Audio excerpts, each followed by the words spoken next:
ನಮಸ್ಕಾರ.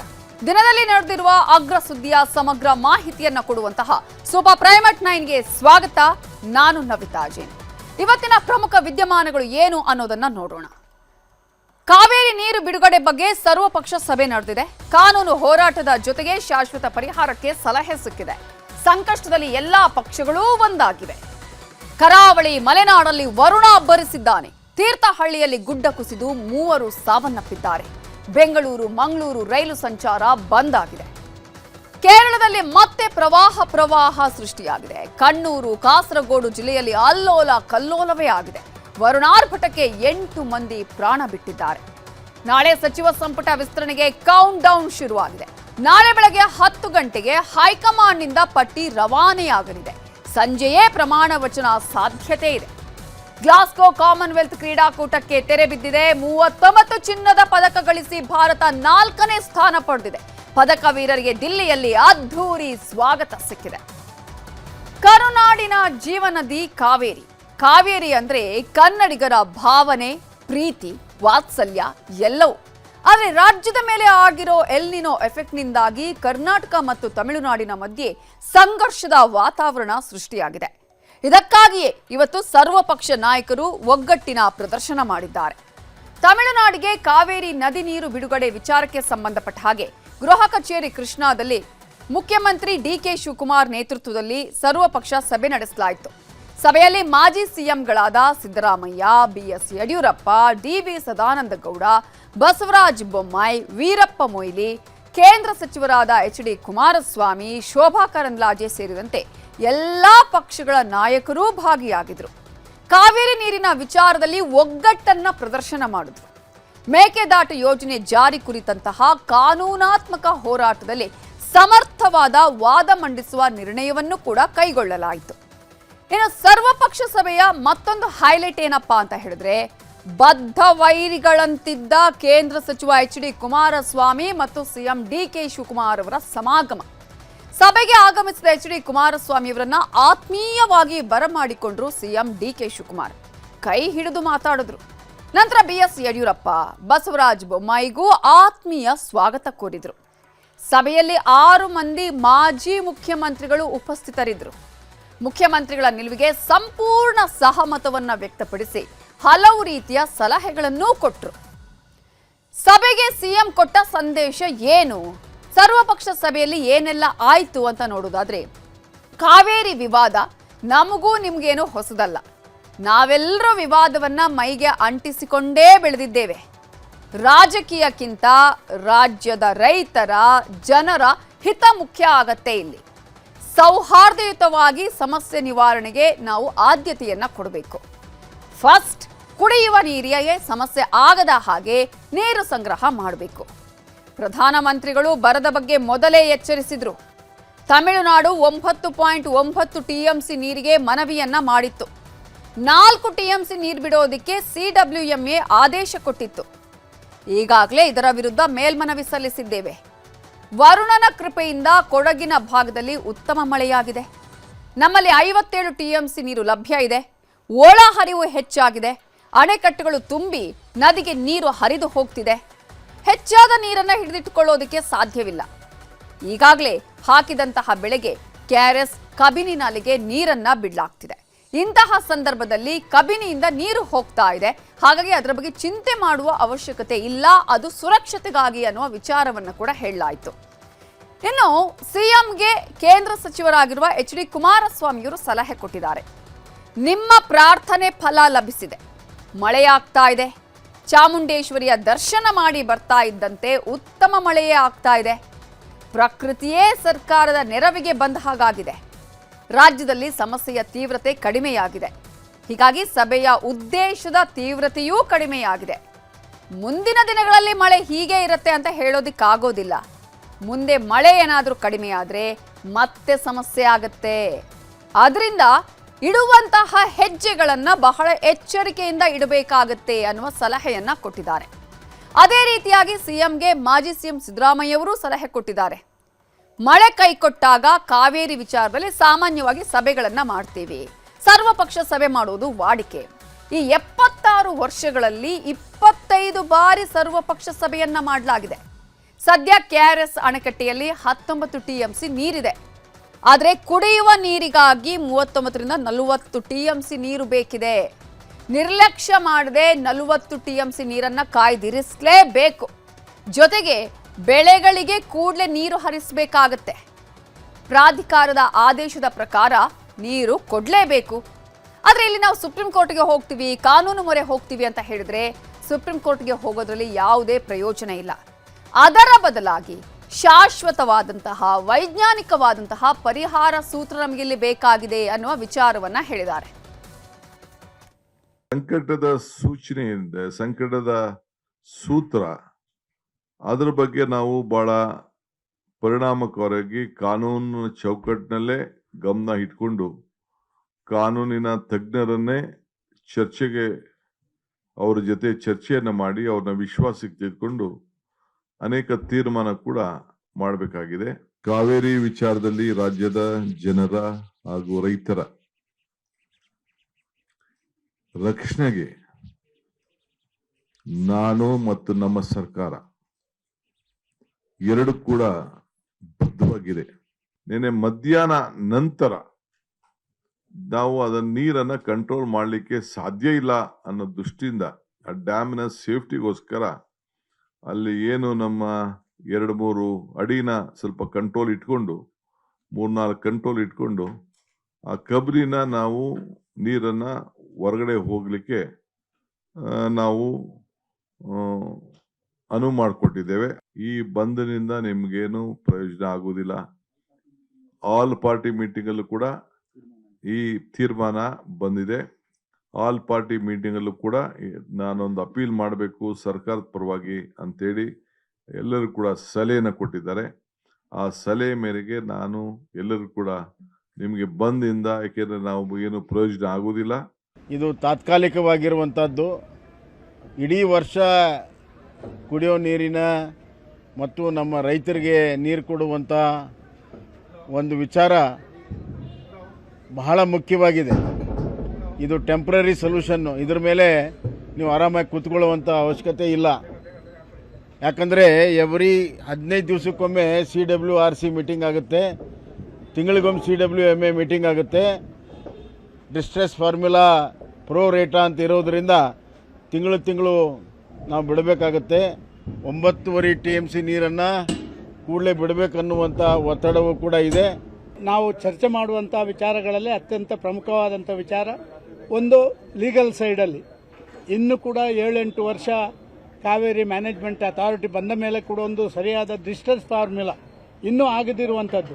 ಇದರ ಬಗ್ಗೆ ಭಾರಿ ಗಂಭೀರತೆಯಿಂದ ನಾವು ಮಾಡಬೇಕಾದಂಥ ಹೆಜ್ಜೆಗಳನ್ನು ಬೇರೆ ಬೇರೆ ರೀತಿಯಲ್ಲಿ ಇಡಬೇಕಾದಂಥ ಅವಶ್ಯಕತೆ ಇದೆ. ಯಾಕೆಂತೇಳಿದರೆ ಸಾಧಾರಣವಾಗಿ ಇಂಥ ಮಳೆ ಬಾರದಂಥ ಸಮಯದಲ್ಲಿ ಮಾತ್ರ ನಾವು ಇದರ ಬಗ್ಗೆ ಚರ್ಚೆ ಮಾಡುವಂಥ ಒಂದು ಜಾಯಮಾನಕ್ಕೆ ಬಿದ್ದುಬಿಟ್ಟಿದ್ದೇವೆ. ಇದು ಆಗಬಾರ್ದು. ಇದನ್ನು ಸಮಾನಾಂತರವಾದ ರೀತಿಯಲ್ಲಿ ನೀರು ಹಂಚಿಕೆಯ ಬಗ್ಗೆ ನಾವು ರೆಗ್ಯುಲೇಟರಿ ಬಾಡಿ ಮತ್ತು ಮ್ಯಾನೇಜ್ಮೆಂಟ್ ಬಾಡಿ CWRC ಮತ್ತು CWC ಅಲ್ಲಿ ನಾವು ವಾದವನ್ನು ಮಂಡನೆ ಮಾಡಬೇಕನ್ನುವಂಥ ಸ್ಪಷ್ಟತೆಯನ್ನ ಇವತ್ತು ಸರ್ಕಾರ ತಿಳಿಸಬೇಕನ್ನುವಂಥದ್ದನ್ನು ಹೇಳಿದ್ದೀವಿ. ಕೇಂದ್ರ ಸರ್ಕಾರ ಈಗಾಗಲೇ ಸಹಮತ ವ್ಯಕ್ತಪಡಿಸಿದೆ. DPR ನಲ್ಲಿ ಇರ್ತಕ್ಕಂಥ ಕೆಲವು ಲೋಪಗಳನ್ನು ಕೂಡ ಸರಿಪಡಿಸಿ ಕನಿಷ್ಠ ಇನ್ನೊಂದು 50 ವರ್ಷಕ್ಕಾದ್ರೂ ಕೂಡ ತಾಂತ್ರಿಕವಾದ ತೊಂದರೆಗಳು ಇರಬಾರ್ದು, ಆ ರೀತಿ ಮಾಡಿ ಕಳಿಸಿ ಅನ್ನೋದನ್ನ ನಾನು ಕೂಡ ಇವಾಗ ಮಾತನಾಡಿದ್ದೇನೆ.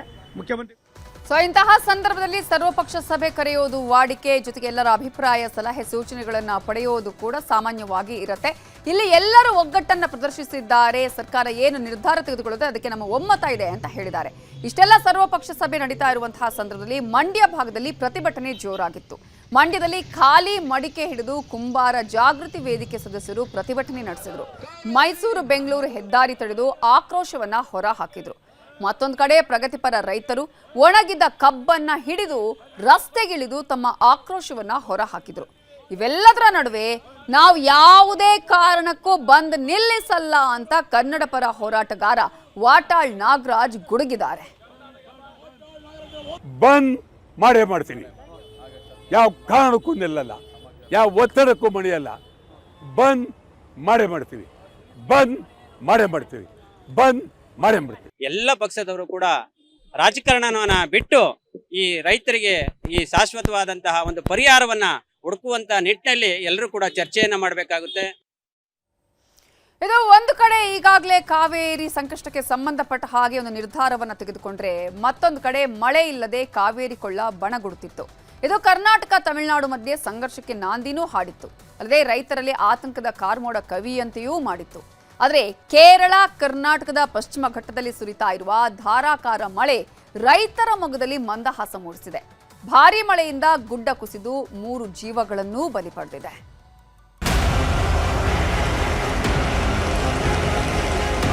ಕಂಪ್ಲೀಟ್ ಆಗಿ ತಡೆಗೋಡೆ ಕುಸಿದು ತುಂಬಾ ಜನ ಸಾವು ನೋವಾಗಿದೆ ಗಮನಕ್ಕೆ ಬಂತು.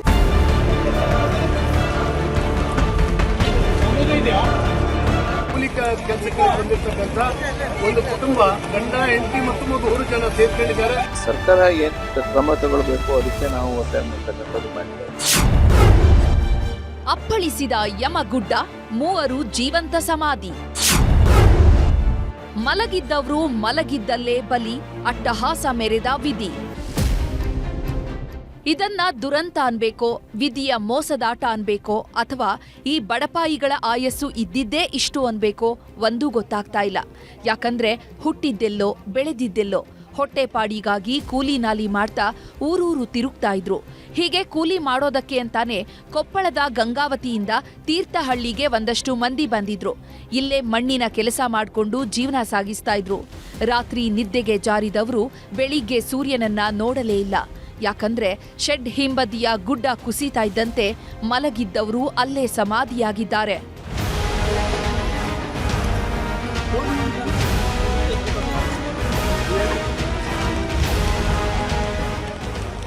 ಮಧ್ಯರಾತ್ರಿ 2:30 ಸುಮಾರಿಗೆ ಗುಡ್ಡ ಕುಸಿಯುತ್ತಿದ್ದಂತೆ ಇವರಿದ್ದ ಶೆಡ್ ಅಪ್ಪಚ್ಚಿಯಾಗಿತ್ತು. ಬಿಟ್ಟು ಬಿಡದೆ ಸುರಿತಾ ಇರೋ ಮಳೆ, ಅಲ್ಲದೆ ಕಗ್ಗತ್ತಲು ಬೇರೆ. ಹೀಗಾಗಿ ಏನೇ ಮಾಡಿದ್ರೂ 3ರನ್ನ ಬದುಕುಳಿಸಿಕೊಳ್ಳೋದಕ್ಕೆ ಆಗಲೇ ಇಲ್ಲ. ತಡೆಗೋಡೆ ಕುಸಿದು ತುಂಬಾ ಜನ ಸಾವು ನೋವಾಗಿದೆ ಗಮನಕ್ಕೆ ಬಂತು. ಸುಮಾರು 4 ಗಂಟೆಗೆ ನಾವು ಬಂದಿದ್ದೀವಿ. ಪಟ್ಟಣ ಪಂಚಾಯತ್ ಅಧ್ಯಕ್ಷರು ಬಂದ್ರು. ಮತ್ತೆ ಎಲ್ಲಕ್ಕಿಂತ ಜಾಸ್ತಿಯಾಗಿ ನಮಗೆ ಇನ್ಫಾರ್ಮೇಶನ್ ಸಿಕ್ತಿದ್ದಂಗೆ 112 ಫೋನ್ ಮಾಡಿದೆ. ತ್ವರಿತಗತಿಯಲ್ಲಿ ಕಾರ್ಯಾಚರಣೆ ಮಾಡ್ತಾ ಇದ್ದಾರೆ. ಈಗ 3 ಬಾಡಿಗಳಿದಾವೆ. ಸುಮಾರು ಒಂದು 3 ವರ್ಷದ ಮಗು ಕೂಡ ಅಂತ ಹೇಳ್ತದೆ. ತೀರ್ಥಹಳ್ಳಿಯ ಇಂದಿರಾನಗರದಲ್ಲಿ ಗುಡ್ಡ ಕುಸಿದಿದೆ ಅನ್ನೋದು ಗೊತ್ತಾಗ್ತಾ ಇದ್ದಂತೆ ರಾತ್ರೋರಾತ್ರಿಯೇ ಕಾರ್ಯಾಚರಣೆ ಶುರುವಾಗಿತ್ತು. ಬೆಳಗಾಗ್ತಾ ಇದ್ದಂತೆ ಇಡೀ ತಾಲೂಕಿಗೆ ಸುದ್ದಿ ಹಬ್ಬಿತ್ತು. ಹೀಗಾಗಿ ಅಗ್ನಿಶಾಮಕ ಸಿಬ್ಬಂದಿಯೆಲ್ಲ ಎಂಟ್ರಿ ಕೊಡ್ತಿದ್ದಂತೆ ಪಕ್ಕದ ಶೆಡ್ನಲ್ಲಿದ್ದ ಓರ್ವನನ್ನ ರಕ್ಷಿಸಿ ಆಸ್ಪತ್ರೆಗೆ ದಾಖಲಿಸಿದ್ರು. ಆದ್ರೆ ಗಂಡ, ಹೆಂಡತಿ, ಮಗು ಮಾತ್ರ ಮಧ್ಯಾಹ್ನದವರೆಗೂ ಪತ್ತೆಯಾಗಲೇ ಇಲ್ಲ. 2 ದಿನದಿಂದ ಸುರಿದಂತ ಮಳೆಯಲ್ಲಿ ಈ ತರ ಆಗಿರೋದು ತುಂಬಾ ದುರದೃಷ್ಟಕರ. ರಮೇಶ್ ಗೌಡ್ರು ಅನ್ನೋರು ಅವ್ರ ಮನೆ ಬ್ಯಾಕ್ ಸೈಡ್ ಮಣ್ಣು ಮತ್ತೆ ದರೆ ಕುಸಿದು ಅವ್ರ ಮನೆ ಮೇಲೂ ಬಿದ್ದು ಅವ್ರ ಮನೆ ಫುಲ್ ಹಾನಿಯಾಗಿದೆ. ಅವ್ರ ಮನೆ ರಮೇಶ್ ಗೌಡ್ರಿಗೆ ಸ್ವಲ್ಪ ಪೆಟ್ಟಾಗಿದೆ, ಮೈ ಕೈಗೆಲ್ಲ ಪೆಟ್ಟಾಗಿದೆ. ರಾತ್ರಿ 3:30 ಗಂಟೆಗೆ ಏನಾಯ್ತು ಅಂದ್ರೆ ಒಂದು ಕಲ್ಲು ಬಂದು ಆ ಶೆಡ್ ಮೇಲೆ ಬಿತ್ತು. ಶೆಡ್ ಮೇಲೆ ಬಿದ್ರು ಕೂಡಲೇ ಅವರು ಅದ್ರೊಳಗಿದ್ದವರು ಶಬ್ದ ಆದ್ರು ಕೂಡ ಎಲ್ಲ ಹೊರಗಡೆ ಓಡ್ ಬಂದ್ರು. ಅವ್ರ ಪಕ್ಕದಲ್ಲೇ ಮಲಗಿದವನೊಬ್ಬ ಅವ್ರಿಗೆ ಎಪ್ಸಿ ಅವ್ರ ಪಾಪ ಎದ್ದು ಹೊರಗಡೆ ಬರೋದು ಅಷ್ಟರೊಳಗೆ ಪೂರ ಮಾಡಿ ಅವ್ರ ಮೇಲೆ ಬಿದ್ದ್ಬಿಡ್ತು. ಬಿಲ್ಡಿಂಗೇ ಬಿದ್ದ್ಬಿಡ್ತು ಅವ್ರ ಮೇಲೆ. ಮಧ್ಯರಾತ್ರಿಯಿಂದ ಸತತ 10 ಗಂಟೆಗಳ ಕಾಲ ನಡೆದ ಕಾರ್ಯಾಚರಣೆ ಬಳಿಕ ಗಂಡ, ಹೆಂಡತಿ, ಮಗು ಒಂದೇ ಜಾಗದಲ್ಲಿ ಪತ್ತೆಯಾಗಿದ್ದಾರೆ. ಇಲ್ಲಿ ಬದುಕು ಕಟ್ಕೊಳ್ಳಿಕ್ಕಾಗಿ ಕೂಲಿ ಕೆಲಸಕ್ಕೆ ಬಂದಿರತಕ್ಕಂತ ಒಂದು ಕುಟುಂಬ ಗಂಡ, ಹೆಂಡತಿ ಮತ್ತು ಮಗು 3 ಜನ ಸೇರ್ಕೊಂಡಿದ್ದಾರೆ. ಬೆಳಿಗ್ಗೆ 5 ಗಂಟೆಯಿಂದ ಕಾರ್ಯಾಚರಣೆ ಪ್ರಾರಂಭ ಆಗಿದೆ. ಈಗ ಕಾರ್ಯಾಚರಣೆ ಮುಗಿದಿದೆ. 3 ಶವಗಳು ಸಿಕ್ಕಿದೆ. ಸಾವಿನ ಕೈಯಿಂದ ಬಚಾವಾದ ಸಾಕುನಾಯಿ. ಇನ್ನು ಗುಡ್ಡ ಕುಸಿತದ ವೇಳೆ ಕಾಂಪೌಂಡ್ ಬಳಿ ಸಿಲುಕಿದ್ದ ಸಾಕುನಾಯಿಯೊಂದು ಗ್ರೇಟ್ ಎಸ್ಕೇಪ್ ಆಗಿದೆ. ಮಣ್ಣಿನಡಿ ಸಿಲುಕಿ ಒದ್ದಾಡ್ತಾ ಇದ್ದ ನಾಯಿಯನ್ನ ಅಗ್ನಿಶಾಮಕ ದಳದ ಸಿಬ್ಬಂದಿ ರಕ್ಷಣೆ ಮಾಡಿದ್ದಾರೆ. ಇನ್ನು ಶಿವಮೊಗ್ಗ ಜಿಲ್ಲೆಯಲ್ಲಿ ಮಹಾಮಳೆಯ ಸುನಾಮಿಯೇ ಎದ್ದಿದೆ. ಕಳೆದ 3-4 ದಿನಗಳಿಂದ ಧಾರಾಕಾರ ಮಳೆಯಾಗ್ತಾ ಇದ್ದು ತೀರ್ಥಹಳ್ಳಿಯ ಪುರಾಣ ಪ್ರಸಿದ್ಧ ರಾಮಮಂಟಪ ಮುಳುಗಡೆಯಾಗಿದೆ. ತುಂಗಾ ನದಿ ಹುಚ್ಚೆದ್ದು ಹರಿತಾ ಇದ್ದು ನದಿ ಪಾತ್ರದ ಜನರನ್ನ ಸುರಕ್ಷಿತ ಸ್ಥಳಕ್ಕೆ ರವಾನಿಸಲಾಗಿದೆ. ತೀರ್ಥಹಳ್ಳಿ ತಾಲೂಕಿನ ಕಡೆಮನೆ ಜನ ಅಕ್ಷರಶಃ ನರಕ ಅನುಭವಿಸುತ್ತಿದ್ದಾರೆ. ನರಟೂರು ಗ್ರಾಮ ಪಂಚಾಯಿತಿ ವ್ಯಾಪ್ತಿಯ ಕಡೆಮನೆ ಗ್ರಾಮದ ಸೇತುವೆ ಮೇಲೆ ನೀರು ಹರಿತಾ ಇದ್ದು ವಾಹನ ಸವಾರರು ಪರದಾಡ್ತಿದ್ದಾರೆ. ಮಲೆನಾಡು ಭಾಗದಲ್ಲಿ ಮಳೆರಾಯ ಅಬ್ಬರಿಸಿ ಬೊಬ್ಬಿರಿಯುತ್ತಿದ್ದಾನೆ. ಸಕಲೇಶಪುರ ತಾಲೂಕಿನ ಯಡಕುಮರಿ ಬಳಿ ಸಾಲು ಸಾಲು ಅವಾಂತರಗಳು ಸೃಷ್ಟಿಯಾಗಿವೆ. ಮಳೆ ಅಬ್ಬರಕ್ಕೆ ರೈಲ್ವೆ ಹಳಿ ಮೇಲೆ ಗುಡ್ಡ ಕುಸಿದಿದ್ದು ಬೆಂಗಳೂರು ಮಂಗಳೂರು ಮಾರ್ಗದ ಎಲ್ಲಾ ರೈಲು ಸಂಚಾರ ರದ್ದು ಮಾಡಲಾಗಿತ್ತು. ನಿನ್ನೆ ಮಧ್ಯರಾತ್ರಿ ಗುಡ್ಡ ಕುಸಿದ ಪರಿಣಾಮ ಪ್ರಯಾಣಿಕರು ಪರದಾಡಿದ್ರು.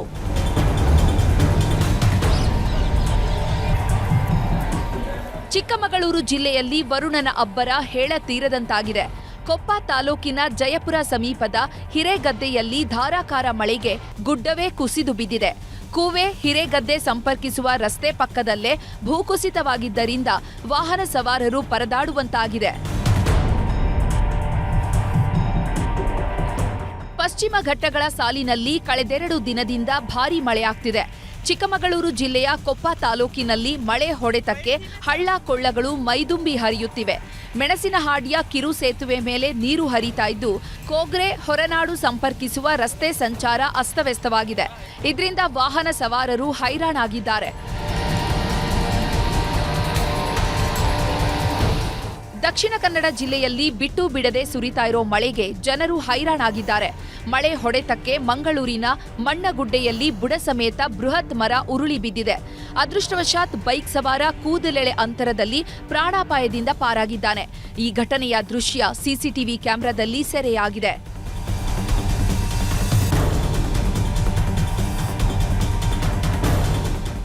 ಇನ್ನು ಉತ್ತರ ಕನ್ನಡ ಜಿಲ್ಲೆಯಲ್ಲಿ ಕಳೆದೆರಡು ದಿನಗಳಿಂದ ಎಡಬಿಡದೆ ಮಳೆ ಅಬ್ಬರಿಸ್ತಾ ಇದೆ. ಶಿರಸಿಯಲ್ಲಿ ಸುರಿದ ಮಳೆಗೆ ಬಡಾವಣೆಗಳೆಲ್ಲ ಜಲಾವೃತವಾಗಿದ್ದು, ಮನೆಗಳಿಗೂ ನೀರು ನುಗ್ಗಿದೆ. ಕೋಟೆ ಕೆರೆ ಕೋಡಿ ಬಿದ್ದಿದ್ದು, ರಸ್ತೆ ಮೇಲೆಲ್ಲ ನೀರು ಹರಿಯುತ್ತಿದೆ. ಮಹಾಮಳೆ ಆರ್ಭಟಕ್ಕೆ ಪಶ್ಚಿಮ ಘಟ್ಟದ ತಪ್ಪಲಿನಲ್ಲಿ ನದಿಗಳೆಲ್ಲ ಹುಚ್ಚೆದ್ದು ಹರಿಯುತ್ತಿವೆ. ಉಡುಪಿ ಜಿಲ್ಲೆಯ ಕಾರ್ಕಳದ ಈದು ಗ್ರಾಮದಲ್ಲಿ ಕಿರು ಸೇತುವೆ ಮುಳುಗಿದ್ದು, ಹಲವು ಮನೆಗಳಿಗೆ ಸಂಪರ್ಕ ಕಟ್ಟಾಗಿದೆ.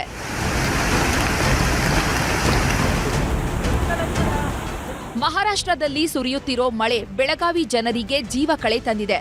ಕೃಷ್ಣಾ ನದಿ, ದೂದ್ಗಂಗಾ ಮತ್ತು ವೇದ್ಗಂಗಾ ನದಿಯಲ್ಲಿ ಕ್ಷಣ ಕ್ಷಣಕ್ಕೂ ನೀರಿನ ಮಟ್ಟ ಹೆಚ್ಚಾಗ್ತಾ ಇದ್ದು, ಚಿಕ್ಕೋಡಿ ತಾಲೂಕಿನ ಕಲ್ಲೋಳ ಗ್ರಾಮದ ದತ್ತಾ ಮಂದಿರ ಮುಳುಗಡೆಯಾಗಿದೆ.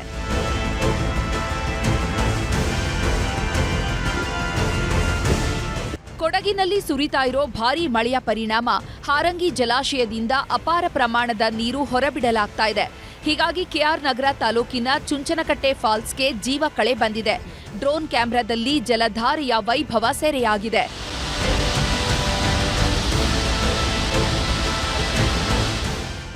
ಇನ್ನು ಕೇರಳದ ವಯನಾಡಿನಲ್ಲಿ ಮಳೆ ಅಬ್ಬರ ಕ್ಷಣ ಕ್ಷಣಕ್ಕೂ ಹೆಚ್ಚಾಗ್ತಾ ಇದ್ದು, ಕಬಿನಿ ಡ್ಯಾಂ ತುಂಬಿ ತುಳುಕ್ತಾ ಇದೆ. ಕೇರಳದ ಮಳೆಯಿಂದಾಗಿ ಕಬಿನಿ ಜಲಾಶಯಕ್ಕೆ 23,000 ಕ್ಯೂಸೆಕ್ ನೀರು ಹರಿದು ಬಂದಿದ್ದು, ತಮಿಳುನಾಡಿಗೆ 10,000 ಕ್ಯೂಸೆಕ್ ನೀರು ಬಿಡಲಾಗ್ತಿದೆ.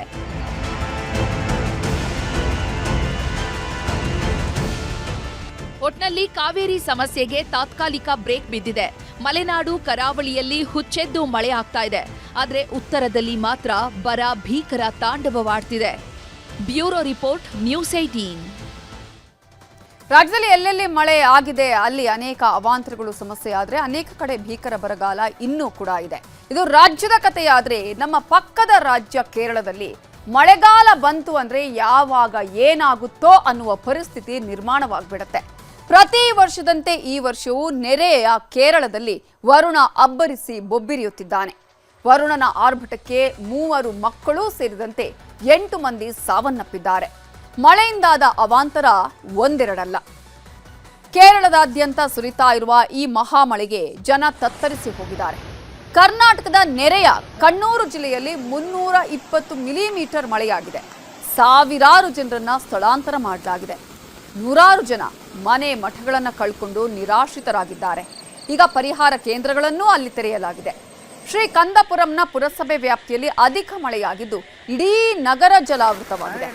ನಗರದ ಪ್ರಮುಖ ರಸ್ತೆಗಳು ಕೆರೆಯಂತಾಗಿದ್ದು ಜನಜೀವನ ಸಂಪೂರ್ಣ ಅಸ್ತವ್ಯಸ್ತವಾಗಿದೆ.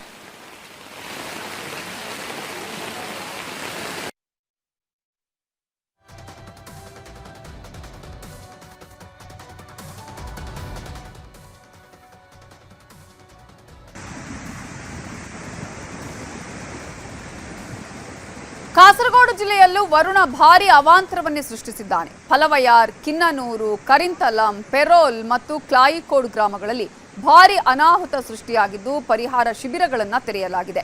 ಅಲ್ಲದೆ ಮತ್ತೆ ಭಾರೀ ಮಳೆಯ ಮುನ್ಸೂಚನೆ ಸಿಕ್ಕಿದ್ದು ಹೈ ಅಲರ್ಟ್ ಘೋಷಣೆಯಾಗಿದೆ. ಕೊಚ್ಚಿಯಲ್ಲಿ ಭಾರೀ ಪ್ರಮಾಣದ ಮಳೆಯಾಗ್ತಾ ಇದೆ. ಪರಿಣಾಮ ಪ್ರಸಿದ್ಧ ಆಲುವಾ ಶಿವ ದೇವಾಲಯವು ಪ್ರವಾಹದ ನೀರಿನಲ್ಲಿ ಮುಳುಗಡೆಯಾಗಿದೆ. ದೇವರ ದರ್ಶನವನ್ನೇ ಸ್ಥಗಿತಗೊಳಿಸಲಾಗಿದೆ. ಅಲ್ಲದೆ ದೇಗುಲದ ಸುತ್ತಮುತ್ತಲಿನ ಪ್ರದೇಶ ಜಲಾವೃತವಾಗಿ ಜನಜೀವನ ಅಸ್ತವ್ಯಸ್ತವಾಗಿದೆ.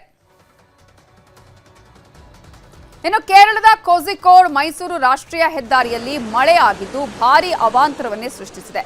ರಸ್ತೆಗಳು ಪ್ರವಾಹದಲ್ಲಿ ಸಂಪೂರ್ಣ ಮುಳುಗಿದ್ದು ಎಂಗಪುಳ ಪ್ರದೇಶದಲ್ಲಿ ವಾಹನ ಸಂಚಾರ ಸಂಪೂರ್ಣವಾಗಿ ಸ್ಥಗಿತಗೊಂಡಿದೆ. ಪಟ್ಟಣಂತಿಟ್ಟ, ಇಡುಕ್ಕಿ ಜಿಲ್ಲೆಗಳಲ್ಲೂ ಧಾರಾಕಾರ ಮಳೆ ಸುರಿದಿದ್ದು ಇಡೀ ಪ್ರದೇಶಗಳು ನದಿಯಂತಾಗಿವೆ. ಅಂಗಡಿ ಮುಂಗಟ್ಟುಗಳಿಗೆ ನೀರು ನುಗ್ಗಿದ್ದು ಜನರನ್ನ ಸ್ಥಳಾಂತರಿಸಲಾಗಿದೆ.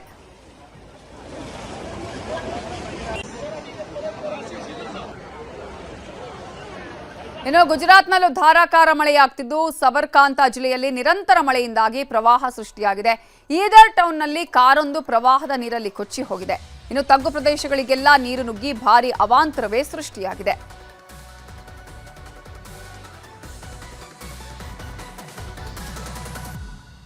ಅಸ್ಸಾಂನ ಶಿವಸಾಗರದಲ್ಲಿ ಭೀಕರ ಪ್ರವಾಹ ಉಂಟಾಗಿದೆ. ನೇಪಾಳಿ ಖುಟಿ ಪ್ರದೇಶದಲ್ಲಿ ಪ್ರವಾಹದಿಂದ ಮನೆ ಮಠಗಳೆಲ್ಲವೂ ಹಾನಿಯಾಗಿದೆ. 10 ಜಾನುವಾರುಗಳು ಸಾವನ್ನಪ್ಪಿವೆ. ಮನೆಗಳನ್ನು ಕಳೆದುಕೊಂಡು ನೂರಾರು ಜನ ಬೀದಿಗೆ ಬಿದ್ದಿದ್ದು ಕಣ್ಣೀರು ಹಾಕ್ತಿದ್ದಾರೆ. ಬೋಟ್ನಲ್ಲಿ ತೆರಳಿ ನಟ ರಣದೀಪ್ ಕೂಡ ಪರಿಹಾರ ಸಾಮಗ್ರಿಯನ್ನ ವಿತರಿಸಿದ್ದಾರೆ.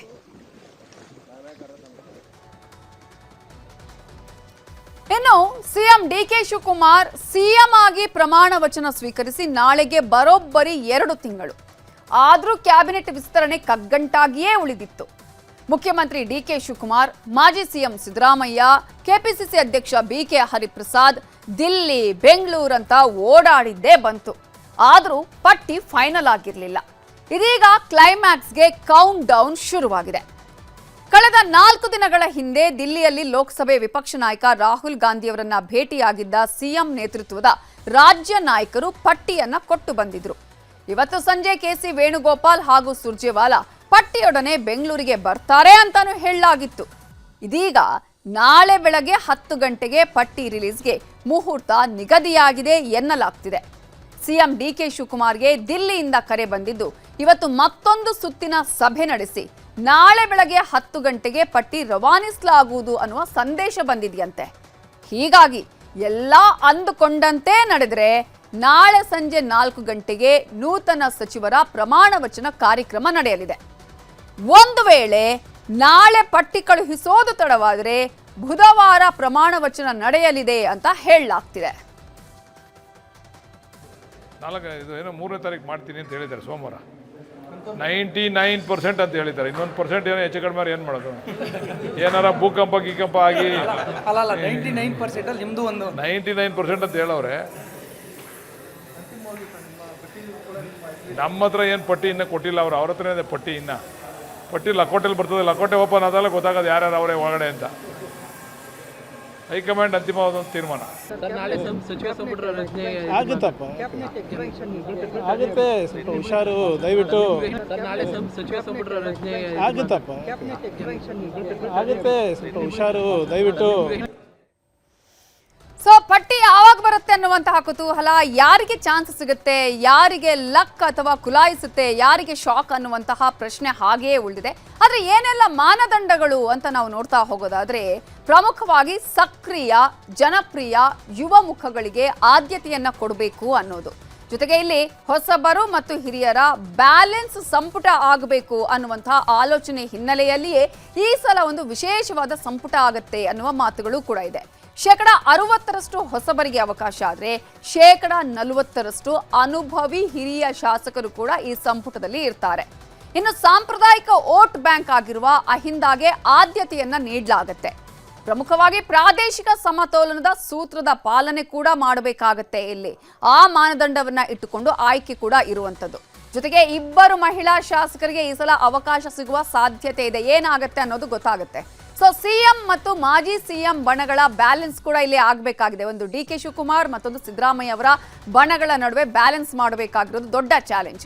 ಕಾರ್ಯವೈಖರಿ, ಜನಪ್ರಿಯತೆ, ಕ್ಲೀನ್ ಇಮೇಜ್ ಇರುವಂತಹ ಶಾಸಕರಿಗೂ ಕೂಡ ಇಲ್ಲಿ ಆಯ್ಕೆ ಆಗುವಂತಹ ಚಾನ್ಸಸ್ ಇದೆ.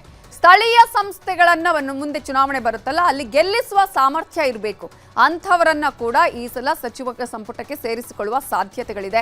ವಿಧಾನ ಪರಿಷತ್ ಸದಸ್ಯರಿಗೂ ಸೀಮಿತ ಕೋಟಾವನ್ನ ಕೂಡ ಇಡಲಾಗಿದೆ.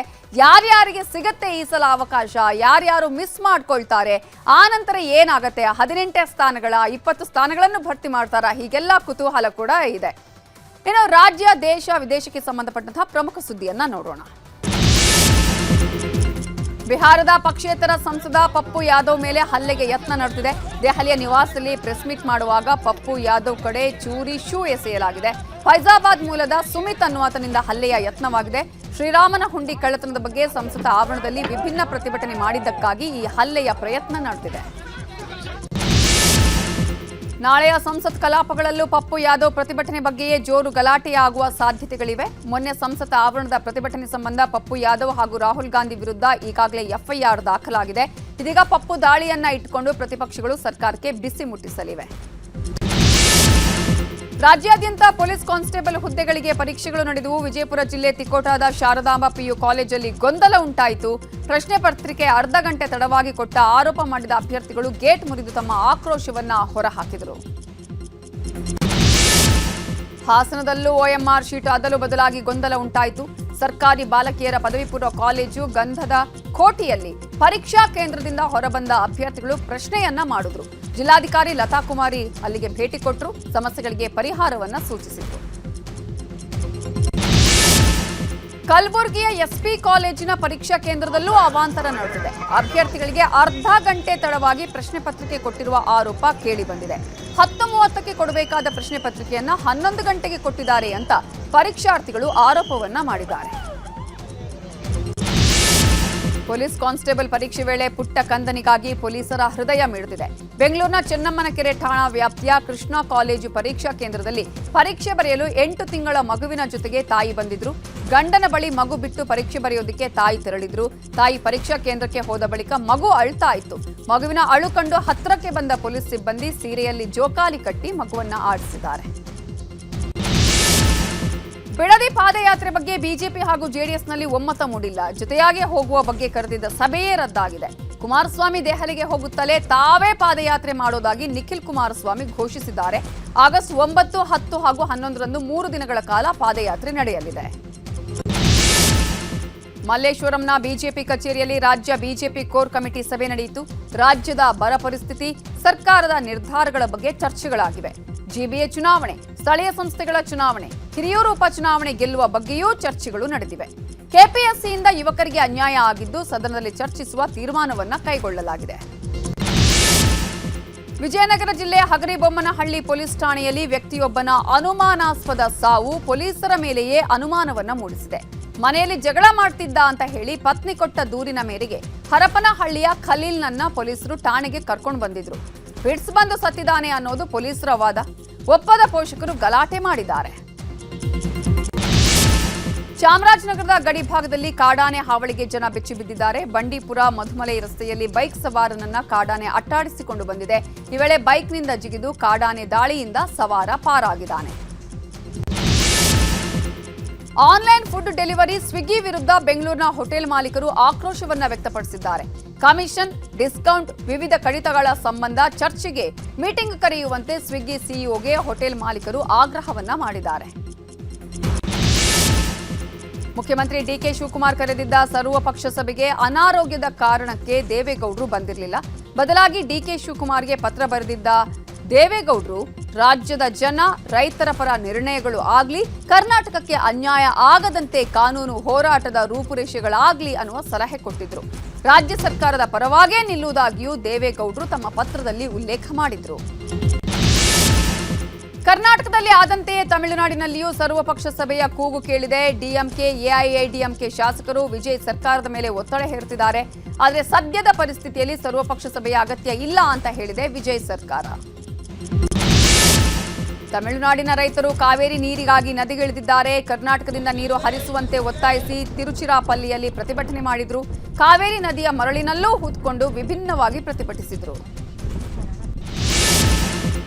ಪ್ರಧಾನಿ ನರೇಂದ್ರ ಮೋದಿ ಅವರು ನಶಾಮುಕ್ತ ಸಂಕಲ್ಪ ಅಭಿಯಾನಕ್ಕೆ ಚಾಲನೆ ಕೊಟ್ಟಿದ್ದಾರೆ. ವರ್ಚುವಲ್ ಮೂಲಕ ದೇಶವ್ಯಾಪಿ ಬೃಹತ್ ಮಾದಕ ವಸ್ತು ವಿರೋಧಿ ಜನ ಆಂದೋಲನಕ್ಕೆ ಚಾಲನೆ ನೀಡಿದ್ದಾರೆ.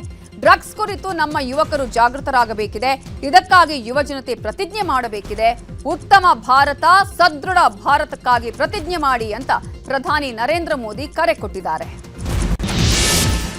ಗ್ಲಾಸ್ಗೋದಲ್ಲಿ ನಡೀತಿದ್ದ ಕಾಮನ್ವೆಲ್ತ್ ಗೇಮ್ಸ್ಗೆ ತೆರೆ ಬಿದ್ದಿದೆ. ಪದಕ ಪಟ್ಟಿಯಲ್ಲಿ ಆಸ್ಟ್ರೇಲಿಯಾ ಮೊದಲ ಸ್ಥಾನದಲ್ಲಿದ್ದರೆ ಇಂಗ್ಲೆಂಡ್ ಮತ್ತು ಕೆನಡಾ ನಂತರದ ಸ್ಥಾನದಲ್ಲಿವೆ. 39 ಚಿನ್ನ ಗಳಿಸುವ ಮೂಲಕ ಭಾರತ 4ನೇ ಸ್ಥಾನವನ್ನ ಪಡೆದಿದೆ. ಬಿಗ್ ಬಾಸ್ ಸೀಸನ್ 13ರ ಪ್ರೋಮೋ ರಿಲೀಸ್ ಆಗಿದೆ. ಹೊಸ ಲುಕ್ನಲ್ಲಿ ಬಾದ್ಶಾ, ಕಿಚ್ಚ, ಸುದೀಪ್ ಎಂಟ್ರಿ ಕೊಡುವ ಪ್ರೋಮೋ ರಿಲೀಸ್ ಆಗಿದೆ. 12 ಒಂದು ಲೆಕ್ಕ, ಸೀಸನ್ 13 ಬೇರೆನೇ ಲೆಕ್ಕ ಅನ್ನುವ ವಾಯ್ಸ್ ಎಲ್ಲರೂ ಕೂಡ ಆಕ್ಷೇಪಣೆಯಾಗಿದೆ.